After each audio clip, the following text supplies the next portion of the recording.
Small disclaimer, this footage was shot last spring around April. Breaking news.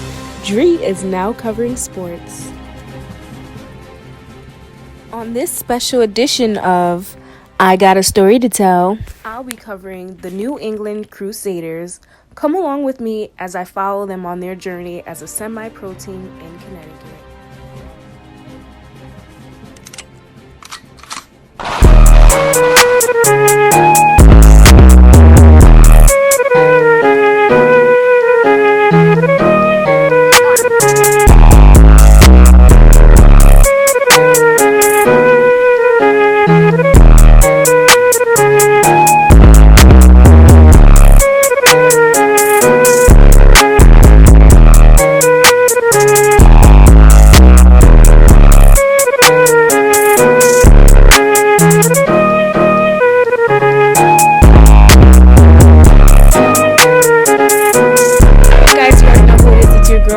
Fab Life of Dree on Twitter and Instagram.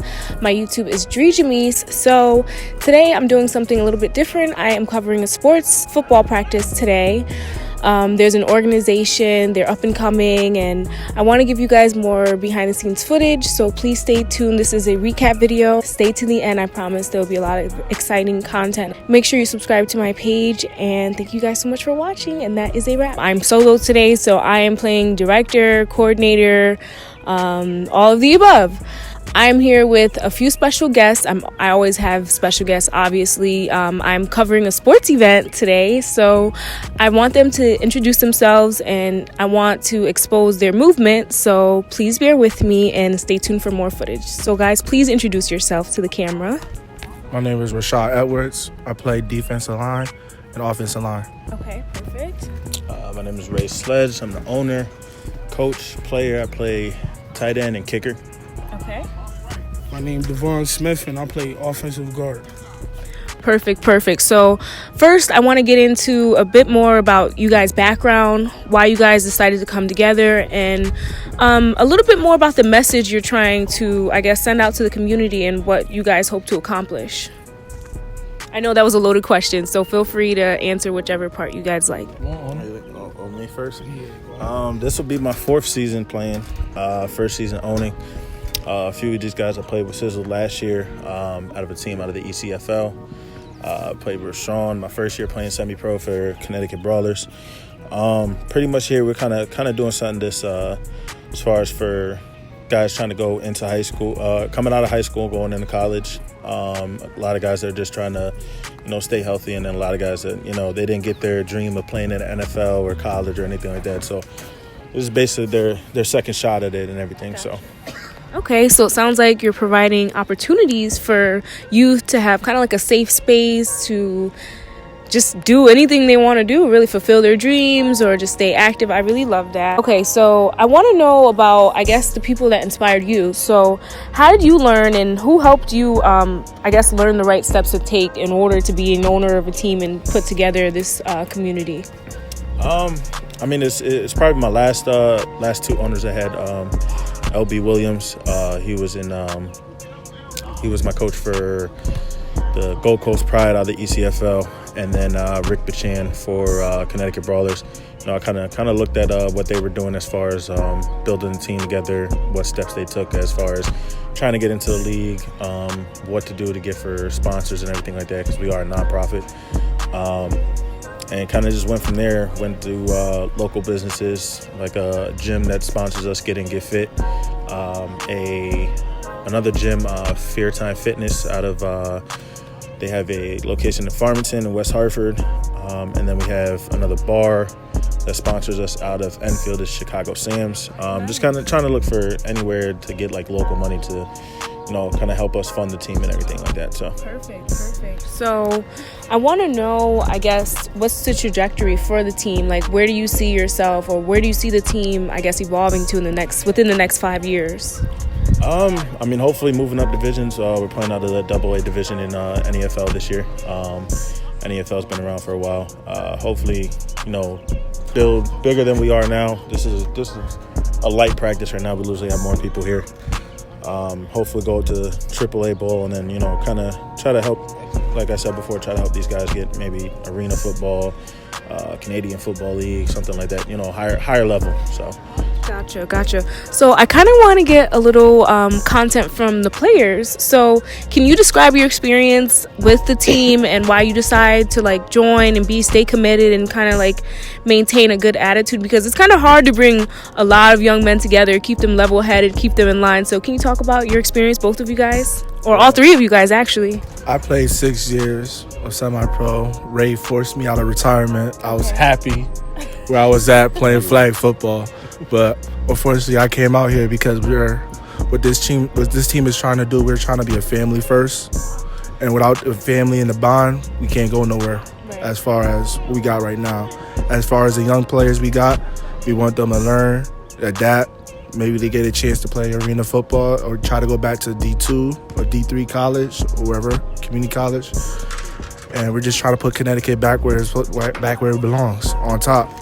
Perfect. A couple of these guys are trying to play arena football or CFL. As far as that,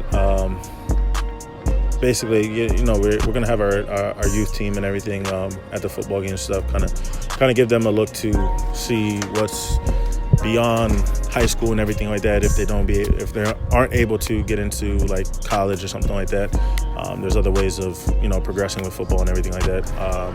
I do plan on having some of my friends who actually played college football. One of my friends, Carlton Steer, who played at UConn last season, is actually going to come out, help work out with the defense. Kind of give these guys a motivational speech and everything like that. And then we actually have one of our trainers who is at Fear Time Fitness, which is actually his father and him personally both played in the NFL. It's Bucky Jones Jr. So, it's not just, your average Joes and everything like that. We got pro level, college level, all getting a grasp of everything with us. So perfect. It's like a fusion. I love that. Okay. I want to get your perspective as well. This is going to be my 4th season coming up. First 2 seasons I played with Connecticut Panthers, and then I played 1 season with Ray on the Gold Coast Pride. And I've been here from the beginning. He came to me, he said, I'm gonna start up a new team. I want you to help me recruit. So as you can see, this is a little bit of the team. This is not all the team. A lot of players come make it. We have other players that play in other leagues that's not here right now. So right now, I'm focusing on football, then I'm going to school for business. So I have my own organization, so I want to start everything running. This might be my last season. I haven't decided yet due to injuries and stuff. So I'm here, though. So that's why I'm here right now. Okay. I want to know, what was your biggest fear, I guess, in terms of starting this movement, and how did you overcome it? It's probably last year I tried to break off from the team I was playing with before, do my own thing, try to get my dad into it and everything. That's really where I got my inspiration from, was growing up. He's been my coach since I was playing at 8 years old and everything like that. Last year was just kind of some personal business got in the way and everything. Some issues with certain people and everything kind of stopped me from making the team and everything. So going into this year with who I had maybe 3 people I had to start the team up with, and it was just kind of didn't know where it was going to go from there. Didn't expect actually this many people to actually be at practice, because usually most semi-pro teams get maybe 10 people at practice at most.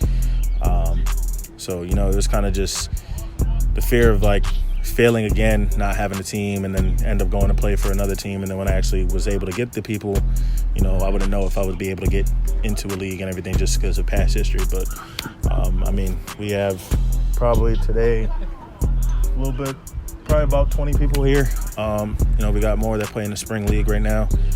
They're actually out in New York right now. So they'll be here when their season ends, and get back to everything.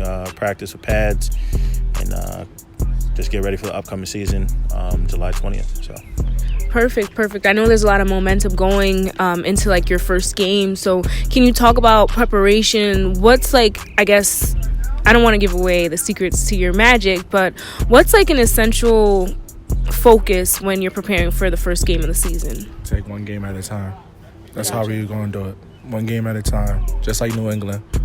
worry about this team, and then whatever happens, win or lose, we'll focus on the next game. Gotcha. We're going here for now. So like one step at a time. One step There's at a no time. Jumping. No jumping over, no doubting other teams. We're gonna come 100%. We're gonna give it all we got.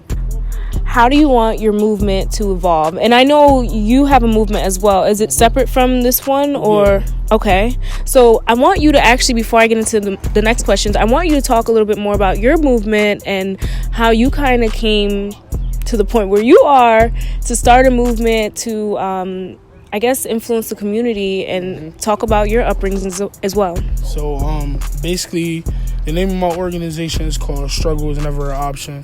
And I came up with the idea because I was in Job Corps for about a year, and I just came home. I was doing pharmacy tech, and I was a part of this group in Job Corps. I had to win in Westover and Chicopee. So the name of the group I was a part of, it was called Y to Y, which stands for Youth to Youth. And like when I was in there last year, my brother had passed away. So like he's probably like my biggest motivation of why I'm doing what I'm doing right now. Because I was like the head youth ambassador, so what I would do, I would go out into the community in Springfield, and we would do like a lot of activities with the youth. So that's where I came up with the idea. Actually, I'm the head founder, but the other two co-founders couldn't make it today because they was working. So like we came up with the idea because you got to think about it. Like I grew up in Hartford my whole life. And so, like, 25 years, like, seeing the stuff that I've seen, like, it all starts with the youth. Like, a lot of these youth right now losing their life young. Like, some not making it to see, like, 18, 19. I lost a lot of friends that didn't make it to see 21. God bless it, I'm still here. I'll be 26 in July. So, like, that's, like, my biggest motivation, like, losing my brother. Like, I always told myself, if I wasn't going to play football at the next level, I wanted to have my own organization, my own business. So, I actually start school on Monday for business school. So, thank you. So, once I get my bachelor's and I want to go to school for my master's in business. And right now, I'm looking for properties. I want to open up a community center in my neighborhood. I just want to get all the kids out of the street, so that's my main goal. You kind of on your you're kind of in your Nipsey bag right now. Rest in peace to the legend. But I really like that movement. So growing up, obviously you were in Hartford. I feel like there's a lot of underappreciated there's a lot of underappreciated value in Hartford and like in those inner city like communities. So I respect you so much for trying to enhance your community and give back. What inspired you to like devote your time to your community and like create a community center? Just like you said, like Nipsey, he's part of the reason. Like I looked at the things he was doing in his community, like, cause he grew up in his neighborhood, so he was giving back. Like the whole plaza, he bought out the whole plaza, and he hired like convicted felons and all that. So that's part of the motivation. Then I want to give credit to this other lady that I work with in Job Corps. Her name Alice Buckner. Like she motivated me and she told me like, you got the steps. So like my first event that I did up there, I was a little nervous because I had to write a speech about losing my brother. And like I spoke it out in the community, and like she gave me the idea to do it, so I owe it all to her. So that's why I'm really doing this, what I'm doing right now. Wow, that takes a lot of strength to talk about something so vulnerable. I want to give a special shout out to anyone that's lost any loved ones near and far. We always want to honor your presence, and we always want to make you proud. I want to know from the three of you, actually, what words do you guys live by? Loyalty.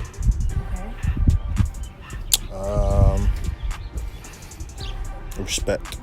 Okay. It's one of my favorite quotes. It's called "Only the Strong Survive." Perfect. And obviously you spoke about your brother and him being your purpose, but I want to know from you guys, what's your why? Like, what's your purpose for what you do here on the field or just in general, like life? For the kids, for the generations. When people think about Connecticut, they're always talking about the violence and how we do this and how we're in the streets. What we trying to do in this community right now is trying to get the young kids to follow their dreams. It could be whatever. It could be a sport. It could be accountant. It could be auto mechanic. Whatever, follow your dreams. I want the kids to be out of the streets. Gotcha. Absolutely. Okay. And you? Me, as far as definitely stuff with kids. My grandmother passed away from lung cancer. I was gonna ask you about your tattoo. Yeah, so she passed away when I was in my sophomore year of high school. So I took that real hard and everything. Kind of stopped playing football for a while. Kind of got back into it. My grandmother raised 2 kids by herself. My mother and my uncle actually passed away in a car accident before I was even born. Wow. And then I have a military background. My uncle was in the Marines. My grandfather, who passed away a couple years ago from heart disease, was in the Air Force. My dad was Army. I have an uncle that was in Navy. So, I followed in their footsteps, went to Army. I lost a couple friends over the last couple years due to mental illness. They either committed suicide or, either overseas or came back home and stuff like that. So, it's a big thing. We're not just doing stuff for football here. We're trying to do stuff for the kids. What steps would you give someone new, like starting an organization, as like vital information and like so they can start their journey and influence their community? Honestly, make sure it's something that you want to do, something that you feel is a positive thing. Is where it's, if you start up something directly with the town with the kids, like your own youth sports team or something like that. Whether it's something with something for older adults, something with the veterans. Anything that is a positive vibe, something that you're going to stick to, whether it be a clothing line to help out certain things and everything like that, just make sure you stick to it. Start in the right places, map out the game plan and everything like that. So, start out what you're going to do here to get to here, to then, be at the top and stay there and everything like that. So what I took away from that was consistency and preparation. I feel like those are key essential tools to starting anything you want to do, and passion. And I want to commend you guys because you guys are taking an active role in enhancing the community and making a difference. So a lot of this image is not portrayed a lot. So I really want to praise you guys, and I'm going to add applause and cheers and everything because you guys deserve it. I'm giving you guys your roses now. I'm not going to wait till anything bad happens.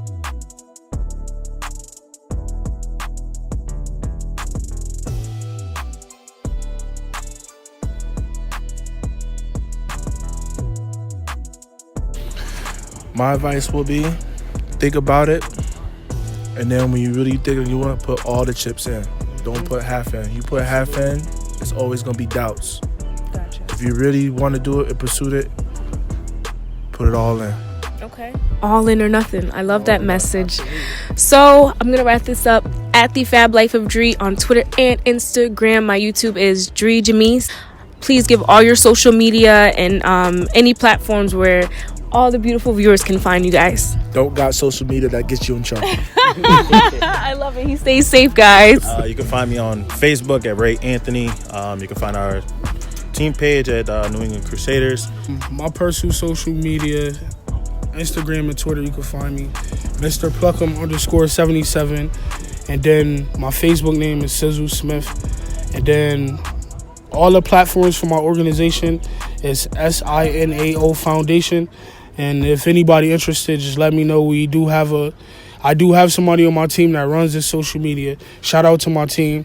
They come make it DJ Juan, Muhammad, Brandy. So, yeah, if you're interested, let me know. I'm always around. What are y'all doing? Come on. He said team captain. That's that New Britain High. Come on, Stop! I graduated from New Britain High.